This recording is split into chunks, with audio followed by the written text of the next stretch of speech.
What's up, YouTube? Once again, it's your boy OG Hollywood coming back at you with another edition of the Ferguson Chronicles, better known as Dayroom Talk, bringing it live from the Dayroom to your living room to the streets. Today, I have a guest on by the name of BIG POPPA. If you did time on the Ferguson Unit, BIG POPPA was a standout name. BIG POPPA was known for hustling, most of all, gambling, and loved the Dallas Cowboys. But before I get started, like always, let me tell you a little bit about me. Ferguson Unit, 10 years. Did a lot of in and outs over there. Ran up and down those hallways. Met a lot of guys. Today, BIG POPPA is one of those guys that I've met. So without further ado, let's tap in with BIG POPPA, please. What's good, Papa? What's happening, man? Just sitting in the backyard chilling, man. Oh, man, I'm tapping in today with you, man, to see what you got going on, man. Because like I said, you know, we did a lot of time on the Ferguson Unit, man. And, you know, like I always tell the viewers, man, that the guys that were incarcerated with me, the revisiting part to any institution was not in the plans. So that's why we've been free for so long. However, I want you to tell the viewers about BIG POPPA. Well, first and foremost, man, I want to let y'all know I want to thank the Lord for being able to be here today and share some of my views with you. Because without him, I don't think I'd have made it, man. You know, and I did 25 flat years on Ferguson from 1995 to 2000, you know. And there was times I used to sit up in my bunk. I didn't think I was gonna make it up out of there. They just set off after set off after set off after set off. But when they gave me that paper and told me I was getting out, man, it was a feeling you can't explain. It was a feeling you can't explain because while incarcerated on Ferguson, I done seen it all. People say you've seen most, I done seen it all, man. 25 flat years. And good times, bad times, all times. It was an experience that I don't want to see not one young man in this world today experience. If it's a youngster out there looking right now and listening, I want y'all to understand that prison ain't fun. Prison ain't a joke. They treat you like scum of the earth.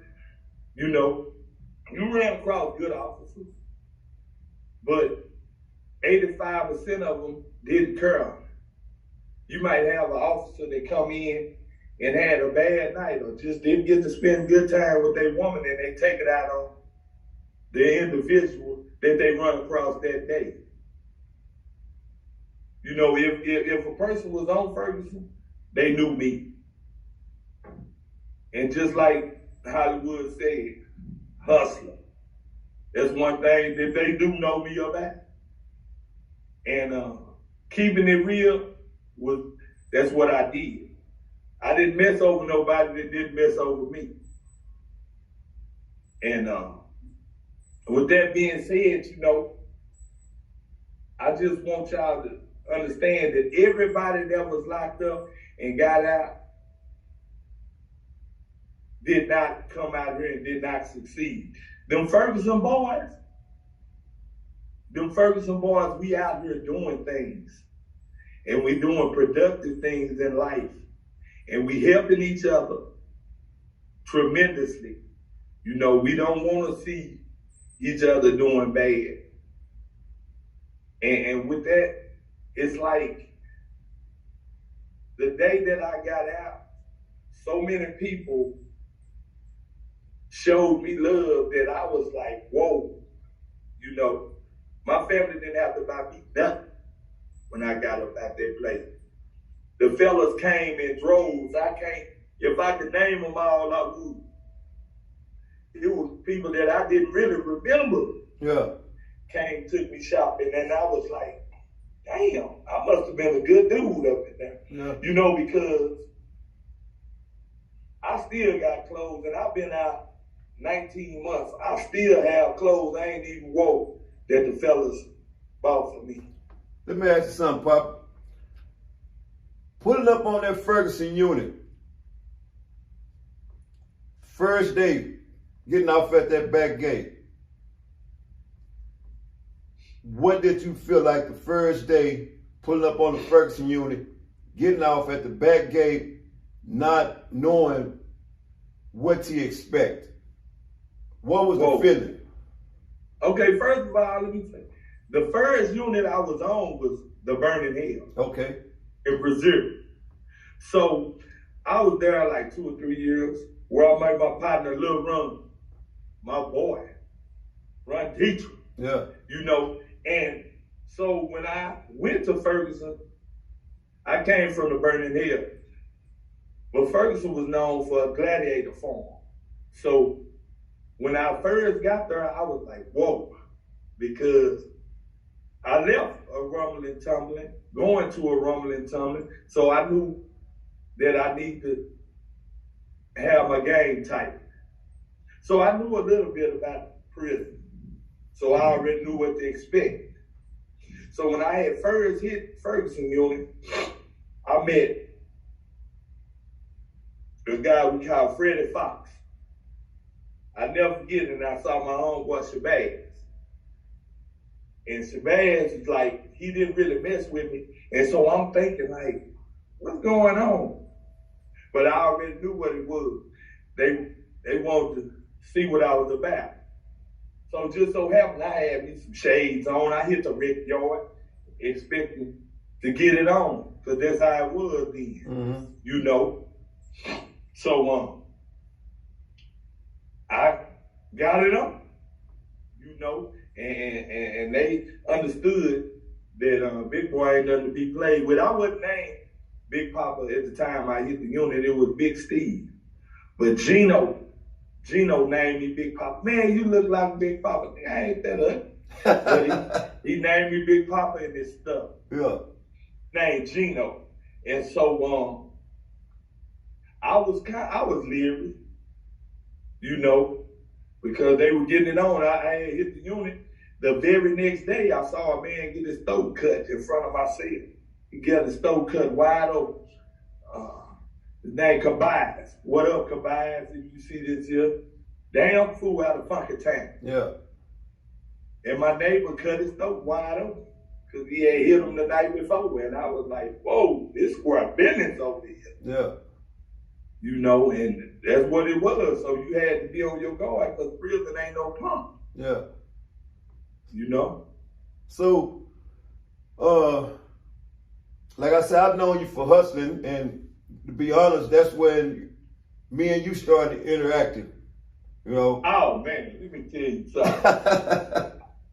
That's why I can't stand the Philadelphia Eagles today. Because I was on A block, and you was an SSI, and you came through talking about you want 20 in the Cowboys. Man, y'all want 20 in the Cowboys. And I be damned. Philadelphia beat the Cowboys by 21 points. And I'm like, man, Hollywood got me, because you was you still a Philadelphia fanatic, because you wasn't playing like the Philadelphia Eagles. You were bugging everything about the Philadelphia Eagles, you know. But you know my game, and I still carry them today, you know. It's my game right here. Bam. let's do it. Yeah. Cause I'm gonna get on them dice and I'm gonna do my thing, you know. And I recall the time me and Polo was shooting dice. Yeah. Old Polo, Matthew Hill. Yeah. We was shooting dice. We was shooting dice and he popped me. He popped me, so Stubbs say, "Why you looking out crazy?" I said, "Man, I let this sucker get me." He said, "No, he didn't. Go get some money." Here. I went back up and I popped Polo. Polo was sitting in another dude bunk out there. I popped it. I had about 4 bags. Yeah. He's sitting in the bunk listening to the blues, knowing I'm for real about them dice. Yeah. You know, it's just hustling was a thing in the penitentiary. But then I recall a story you was telling about hustling, right? Yeah. And being a regular in the penitentiary. But if you get 4 regulars together, they can have an upstanding game. You know? Yeah. But like you said though, it is true. If we get us a Marv, he gonna get played. Yeah. Cause that's how it was. You know, you don't let no Marvs have nothing. Yeah. And it is what it is. The front bench, don't sit up there. Cause that's where you'll go to sleep. Speaking of front bench, did you ever have to experience anything that had to do with that front bench? Not me personally, but I done seen people get knocked out for sitting up there. For what reason? You know, who? For what reason would they get knocked out for though? Because they wasn't a regular. Because they didn't show that they was a man. So boys couldn't sit up there. Boys couldn't sit up there. You can't just come on the block and sit on. You got to be well respected. You got to earn the right to sit on the front bench. You don't just, can't know anybody sit on the front bench. That's just how it was. You had a black side, you got a Mexican side. But regulars sit where they want to sit. Yeah. You know, the white boys had a bench. Hey, some of them couldn't even sit there. You had people that had to sit by the pistol. So, Big Poppa's first day entering that day room, what was it like on that Ferguson unit? It was like, whoa. But I had earned my respect on that rec yard the night before, so I could sit where I wanted to sit. Yeah. You know, but it was like, it was a jungle up in there. Dice game under the TV, knock game over here. You know, and just like I said, when I first hit it, I wasn't known on the unit, so they tried me at the knock table. And it was a dude they called Big Slew, Jamaican. It was me, him, Corey, and somebody else playing. And he didn't play where I thought he should have played. So I was like, man, if you got a 4 in your hand, I'm gonna hit you in your jaw. I probably ain't been on the unit 4 or 5 days. Yeah. But I had to let it be known, I'm not the one. So after the hand, I looked in his hand, he had a 4. And that 4 would have, if he'd have played it, would have passed Corey. He didn't play it. So I had to do what I said I was gonna do. Because if I told him I'm gonna do it, and they find out it was a 4 in his hand, it made me look weak. Yeah. So what I did, I hit him in his mouth. And what happened? I knocked him in that pistol, and they respected me from then on. Yeah. So. And they knew, hey, Big Steve ain't to be played with. Let's get into some of the other hustling. You know. Okay, you had various kind of. Some people like to hustle through an office. You know, and if you talk to the officer long enough, you can have them on your team. And when you get them on the team, you can have various contraband brought in. And with that, it's people that went above and beyond to win a boss. You know, and it's things that I didn't agree with. The way some people warn a boss or a boss lady. You know, but you did what you did to get what you wanted to get inside them walls, especially if you had as much time as I did. I had a life sentence, you know, a life sentence, and the light at the end of the tunnel, it was dark. Yeah. I could barely see it, but I could see it. And so with that being said, I did what I could to get money. You had Miss McQueen, woo, the Black Widow. Yeah. Say, man, the Black Widow. My phone, hold on. I can't talk right now, Roy. I'm gonna call you in 20 minutes. I'm giving the interview. All right. So it's black. Let me tell you about the Black Widow. When she comes, she comes. And 90%, 95% of the time, who she looking for, she gonna get. You hear me? Yeah. And my name was Rain. She had a little snitch boy. But I tried to stay 2 steps ahead of the game. But one day, boy, she had me. But she didn't know she had me. She woke me up. I was asleep. When I woke up, she was standing in the cell. Would she say, it's like a nightmare, ain't it? She just didn't know it was a nightmare. Yeah. I had some contraband that kept me up in there a little bit more time, but for some reason, man, I threw my sheet up and it kind of got in her face. I done grabbed it, put it in my mouth. I wasn't wearing no more. Yeah. I done spit it out on my neighbor named Hood. Yeah. I got away. She piss tested me. I got away. But I learned the valuable lesson then. It's time for the game to be over. See, when you're locked up, man, you try to adapt to situations and you try to just do better. Yeah. And the only thing you're doing better for is commissary. Commissary is food. You're going to have a lot of it, especially I did, man. Yeah. I like that roasted. Yeah. That roasted free. Yeah. And things like that, man. We had, she was a bad woman. If she ever see this, I got away that day, and that was probably about one of the last days that I just realized that if I want to see the world again, my family, man, it's worth more than chips and cookies. So, from a mental standpoint, when did Big Steve realize,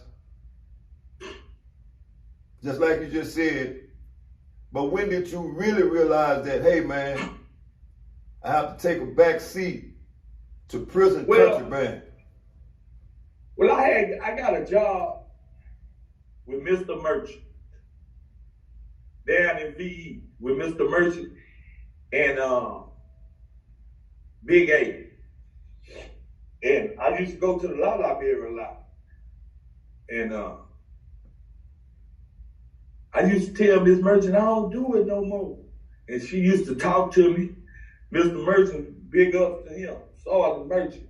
Man, he instilled in me a lot about being a man. See, let me bag him and tell you something. When I did my 20s, 30s, and 40s in prison, right? When I be at work, when I'm at work or something and people are talking about their 20s, 30s, and 40s, I really can't tell a story unless it's a prison story. Mm-hmm. And you know, you get with these women out here now and they expect you to be a man about situations, right? And I'm just saying around the house. Okay, I might have forgot to take out the trash today, or I might have, it's certain things that a grown man should know, should do. But some of the women out here don't realize that if a dude was locked up 20 or 30 years, he just don't know. He was raised in the penitentiary where there's 3 hots in a cot. Only thing you are really supposed to make your bed. You got to clean your cell by getting on your knees and wiping the floor with a towel. That's you wash your clothes. You might have to clean the toilet after wash your clothes. You know, simple stuff like that. And then you get out here, and thank you, Lord, I've been able to get a house. You know, this is my house. Thank you, Lord. This is my house. You know, and as far as just keeping up, keep on it, I've learned. And I'm learning. Hell, I even had to call Mr. Merton and was like, man, I got all these leaves in my yard. What you think I ought to burn? He was like, nah, man, get you a tar, sweep it on the tar. And he was just giving me the game about it, you know. And I really appreciate Mr. Merchant, Big A, Miss Merchant. Because when, just like you just asked me a question, when did I realize that I needed to change? It was talking to Mr. Merchant and Ms. Merchant daily. And their co-workers were like, why you be dealing with Big Poppa? Big Poppa be doing this, Big Poppa be doing that. You know, they dwelled on my past.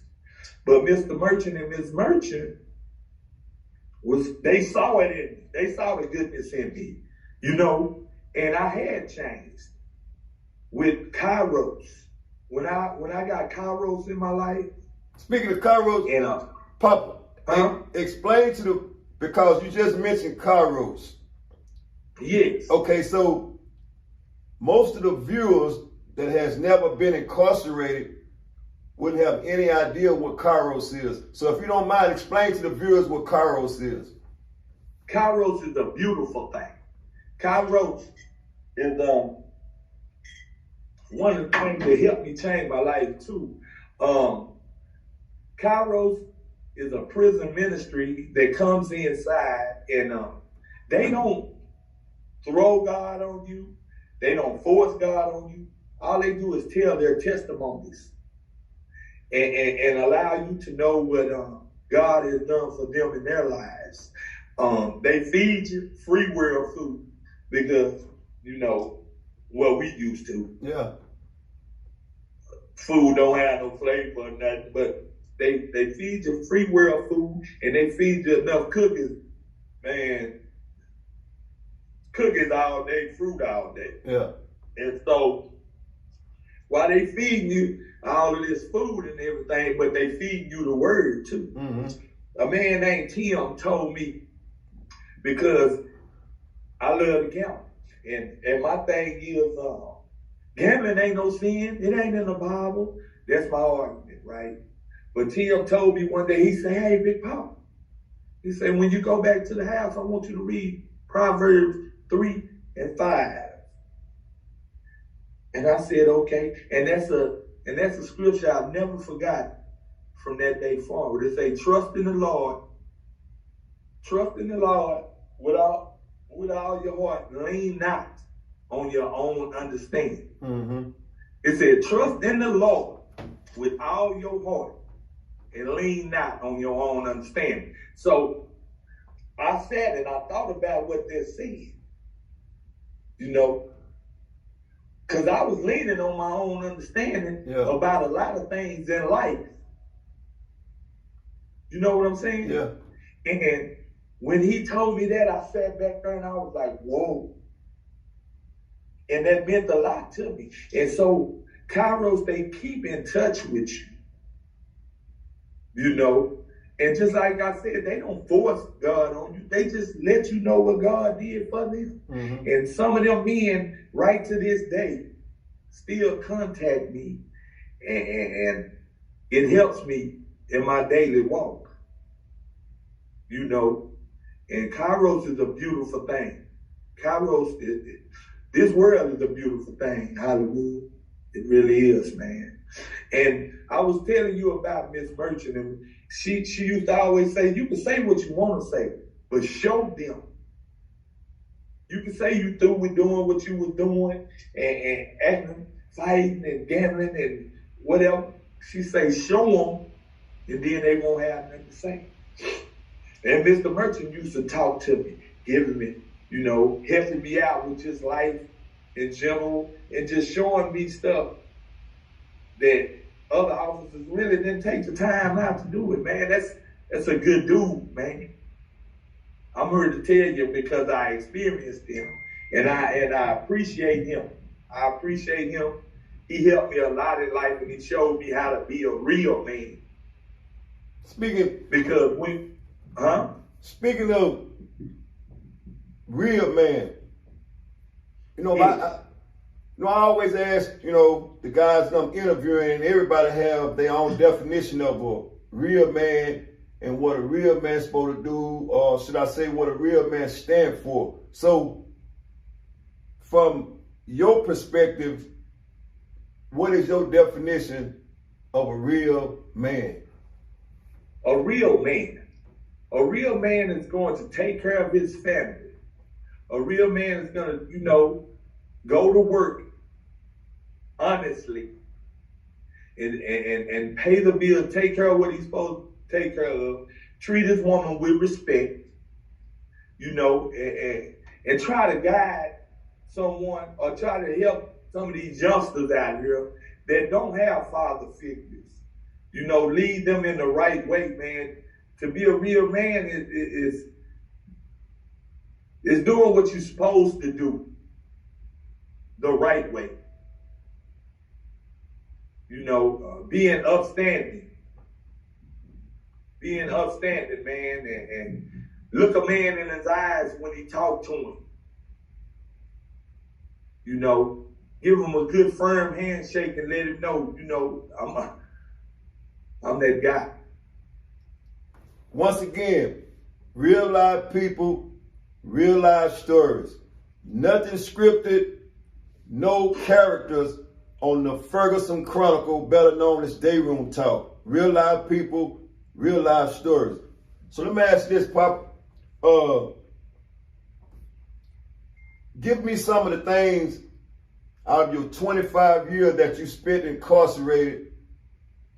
What are some of the things that help you be successful in life that you took from prison and you use it to this day in order for you to stay free? One of the things was the work ethic that Merchant and Big A instilled in me. The work ethic, being to work on time, you know, stop all the shenanigans, trying to play my way through everything. Shout out to Miss Cooper for teaching me how to cook. You know, she taught me how to cook, taught me how to be respectful to just to women, period. Shout out to Kairos for teaching me how to humble myself in situations where could have evolved into trouble for me. See, prison taught me how to have patience and not try to rush everything. Mm-hmm. You know, patience is a virtue, and that is for real. Mm-hmm. Because we'll see something in the future that we might want and try to go another route and get it. I know the game, but I ain't got to be in it no more. You know, I really do enjoy getting a check. I enjoy paying taxes. Uh-huh. I enjoy paying taxes, and I can sit here in my backyard and not worry if the law's gonna kick my door down. I'm not worried about that. You know, I'm a citizen. You know what I'm saying? And I don't get scared of the police behind me because I got my driver's license. Mm-hmm. Something I never had in my life until I was 50 years old. I got some driver's license, legitly. You know, I got a truck. I can drive it, and if the police get behind me, I ain't got to be, oh, Lord, no, I'm rolling. You know what I'm saying? And that's what it learned me how to be an upstanding citizen and be more humble. Yeah, I can say it more humble, man. And my favorite thing, and it's a beautiful thing out of the wood. So, you know, and I noticed you said you got a life sentence just as well as I do. So that means you'll be on parole for the rest of your life, right? Who said that? You know, I served the highest. I served God. And so when God, anything is possible. You know, it'll take time. It'll take time for us, Hollywood, but one day they're gonna allow us to report once a year. As long as we taking care of our business. As long as we see what you're doing is a good thing, Hollywood. And as long as we taking care of our business, one day they're gonna allow us to get a pardon, you know, and get it off our back. But you gotta trust and believe. Because I know they're gonna take it up off me. I know that I know that I know. You know what I'm saying? But until then, yes, I'm on parole. I must report. And it is what it is. I made a mistake young in my life. I wish I would have knew then what I know now. You know, I wish someone would have grabbed me instead of the streets and taught me and showed me. You know, because it's not hard. I used to sit in that bunk and say, well, how I'm gonna do it? I've been blessed to, man, I have a beautiful wife that she got me from the mud, dusted me off, washed me off, and it says, I'll accept you. One thing I don't do is lie to her. From day one, I told her what it was, I told her where I came from, and she accepted me, man. Shout out to Miss Kitty Thomas. For my life, man. Let me ask this, Pop. As we have this interview, right?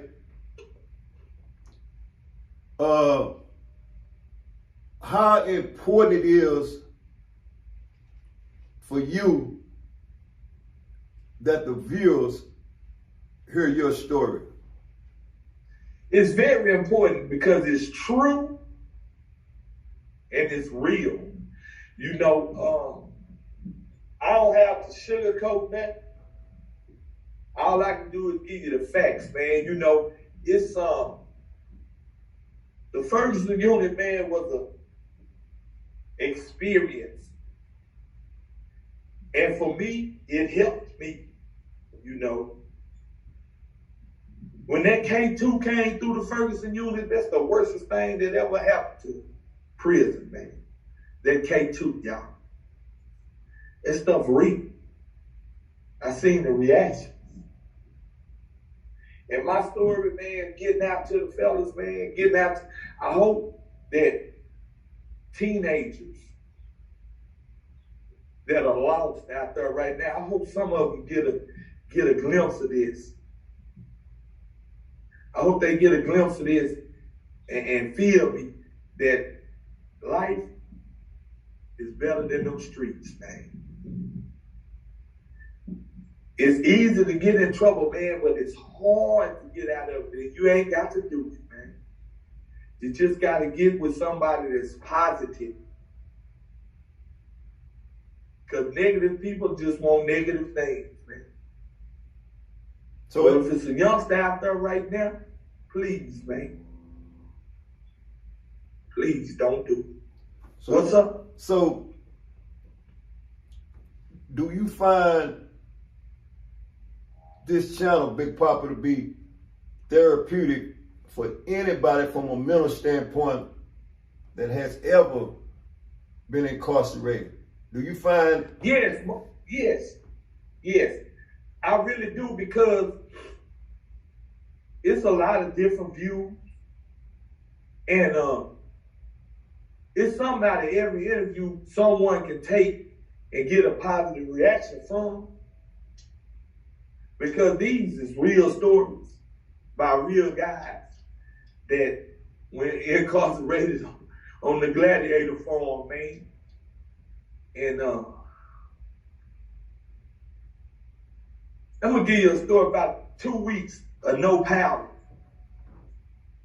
2 weeks of no power and no water in June after Katrina. 2 weeks, man, it was hot. People elbows got this big because they were fanning so much. They wasn't asleep, they were passed out. Wake up. No water, man.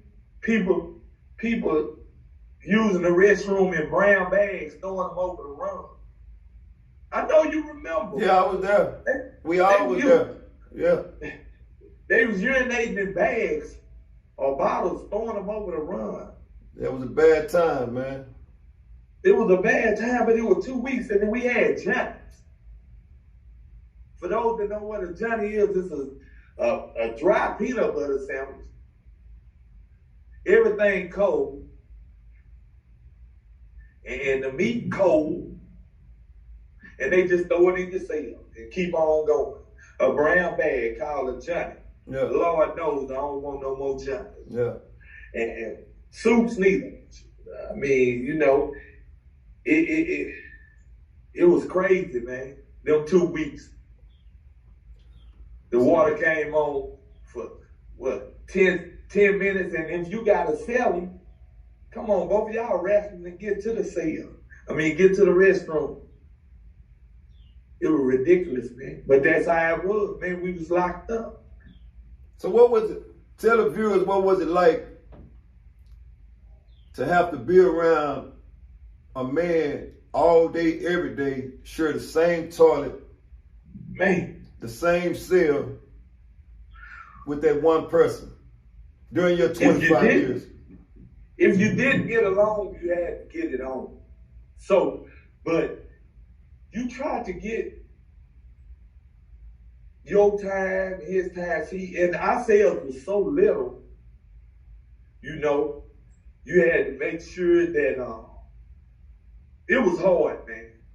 It was hard. It was because sometimes you had a black guy and a white guy, or a black guy and an Hispanic guy, you know, and if y'all worked the same hours, it was really hard.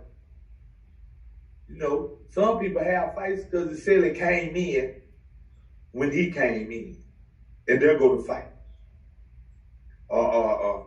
He done left, he done used the restroom, urinated on the toilet, then wipe it off. You know, he don't clean the sink. He spit in the sink. No, that's a no-no. You don't spit in the sink. Yeah. Especially if you're cellies. So you got to deal with it. I might have got a bad letter today. My girl done left. I look up and see my cellie, and he happy. What you happy for? Yeah. Get out. Let's get it on. You know, it's hard, especially if y'all from two different races or just two different neighborhoods. You might not like him just because, and you got to live with it. So, in your opinion, why was prison so racist between certain individuals when you were there? Why was it so racist? The blacks and the Mexicans, man, it was racist to the point where, like, to me, yeah, it was more racist because the blacks and Mexicans didn't agree on certain things, and so it was a little power struggle type thing going on, or just like the seat situations. Just like I said, if you was a regular, and the rest and the Hispanics recognized you as a regular, they didn't care about where you stood. But if you wasn't a regular and you sat on the Hispanic side, it was gonna be some problem. Vice versa. You know, you had regular and Hispanic that said everywhere, anywhere they want to. And the racist problem is real. I walked in the day room one time, and all the blacks were standing on one side, all the Hispanics were standing on one side, and I walked in the day room and I was like, damn. So I knew I had to go where I had to go stand with the black. I don't want no problem. But if it occurred, it gotta go down. You know? But a lot of them, a bunch of Hispanics right today, I mess with. You know, you can, in situations like that, you can still bump. Shout out to Big Cheese, Beto, the motherfucker, say, Angel, they was there. They was there during the time that it was a racial mixture tripping in our book. The real recognized the real. The real recognized the real, and we could be able to talk about situations where it was a time talking didn't care. I mean, didn't nobody care about talking, let's get it on. What the most dangerous time or the most dangerous thing that you saw or that you was involved in on that Ferguson unit? Man, there were too many. I can't just I can grab something, but you know, man, the white boy stood up. And we was on G block. G unit. We was on G block. And they got into the blue. They went on the back of the run and got it. And it was just crazy. It was crazy because it was a bunch of fighting, everything. And I was like, time to go in. And everybody heard my voice and the fight just stopped. Right? I'm talking about blood everywhere. It stopped. And we was all sitting in the day room after everybody, it just beat up crazily. And the white boys, and we just started laughing. We just started laughing, and people got their eyes busted, jaws broke. It was just crazy, and that was one of the times, you know. And M Block, I wasn't on M Block. I wasn't on M Block when they had that ride. I was on G Block, but they started fighting. G Block started fighting, and it was crazy. The knives for real, they used in their penitentiary, man. And racial riots is just something you don't want to be in. Something you don't want to be in, man. So just think about it. Let me ask this, Papa. So as you wake up every day in the world a free man after 25 years, right? If you had to do it all over again, what would you do different? I would have went to Navy like I was headed to, instead of stopping and talking to my homeboy and he's showing me that dope money. I wouldn't have went. I wouldn't have went to the prison. No. I don't wish this on nobody, man. I don't. It's like prison ain't what it is, man. And it's a better life out there, man. And I that's where I was out for. You know, I wasted a lot of years inside of that wall, you know, and my wife, she tries to make me forget about it. But you can't. You can't forget about it, man. It's a part of you. You know, 25 years in one place. You know, I did 29 years and a half, but 25 flat years. I was on Ferguson Unit 19 years before I left the unit to go to the Galveston Hospital. I was on there for 19 straight years without leaving at all. And when I got on that bus just to go to Galveston, I was scared because I was on the freeway and I was like, 18-wheelers did something to me, man. You know? And I can't thank God enough. I got to praise him because I know without him I wouldn't have made it, man. So I wouldn't have made it, man. Let me ask this, Pop. Being in prison for 25 years or something, you know, do you think from a mental standpoint and from a psychological standpoint, does it have any effect on any one man that does that much time?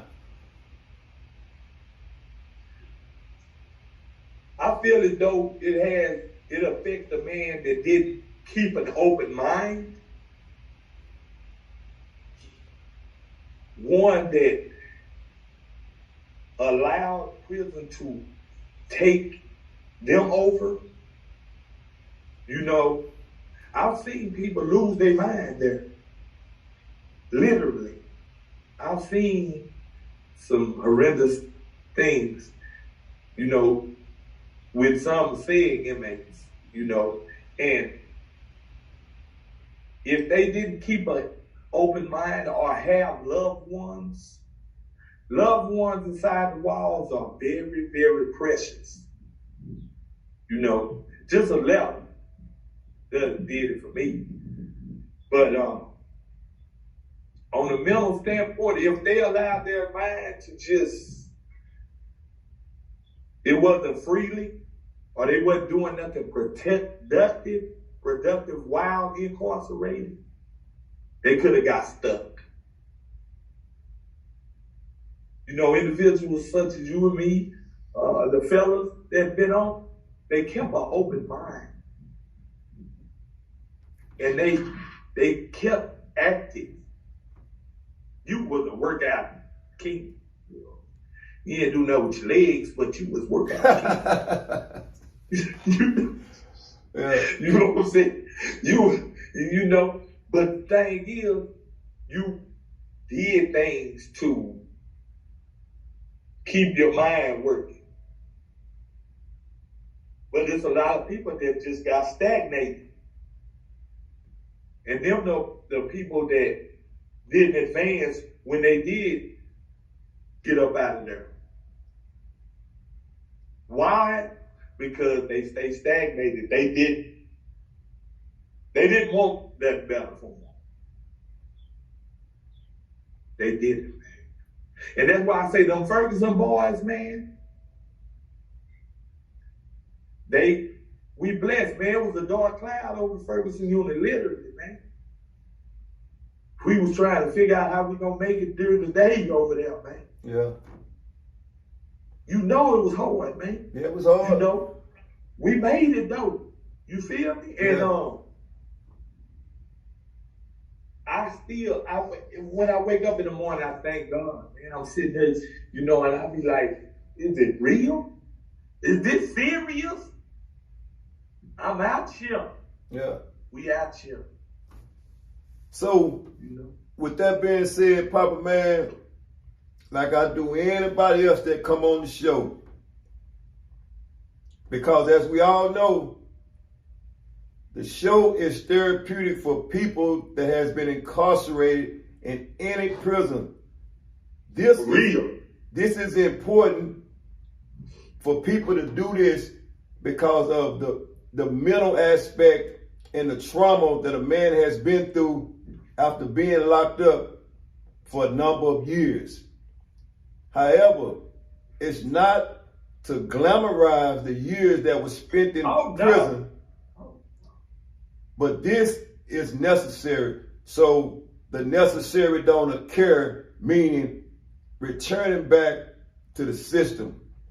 So with that being said, Papa man, I'll allow you to close this show on any note that you choose to.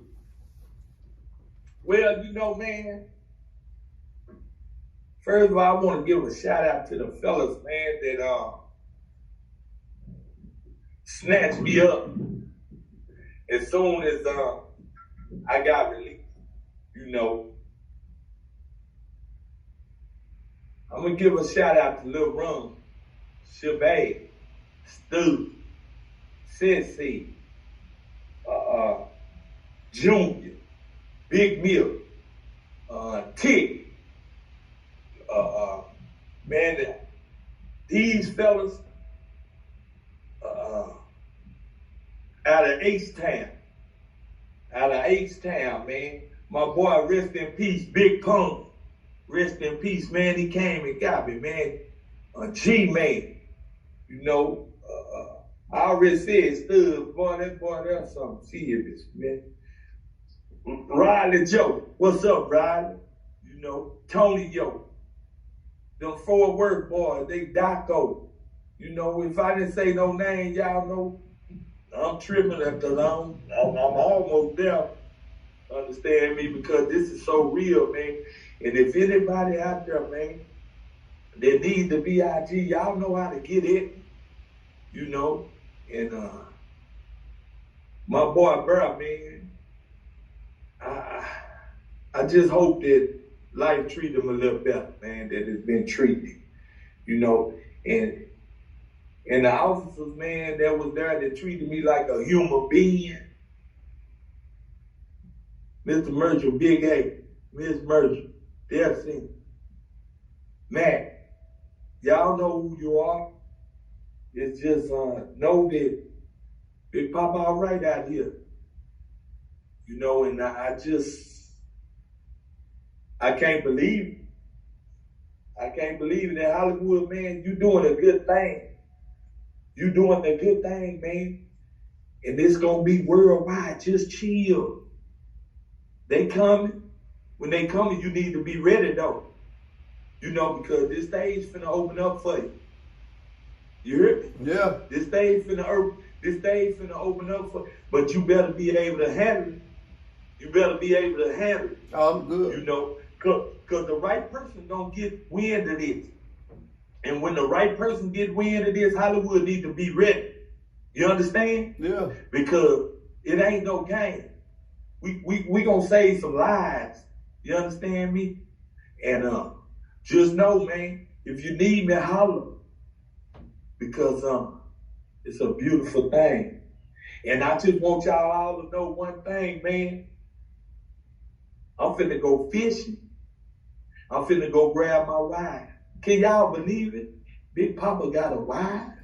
So, with that be, yeah, he got her. You understand? Yeah. And with that being said, man, with the Ferguson thing, man, you know, this world bigger than Ferguson. Y'all hear me? It's bigger than Ferguson. But Ferguson is doing good out here. You know, my nigga Lil Pop. Come on, man. Rah. Come on, man. Alonzo, I know Zoe ain't made it yet, but he coming. You hear me, man? And the thing is, it's just them Ferguson boys. Beto, my Bato, Beto and them. Big Cheese though. You know, the fellas out there, man, the boys that's locked down, man. Let them keep their head up. We out of here. Chris Ward just got out, y'all. And if I ain't, just like I said, if I ain't say no name, ain't your name, I'm going it. But with that said, man, Hollywood, I'm done. With that being said, once again, real life stories, real life people, bringing it to you from the day room to your living room, and in this case, to your backyard. Nothing is scripted on the Ferguson Chronicle. Real life people, real life story. Salute.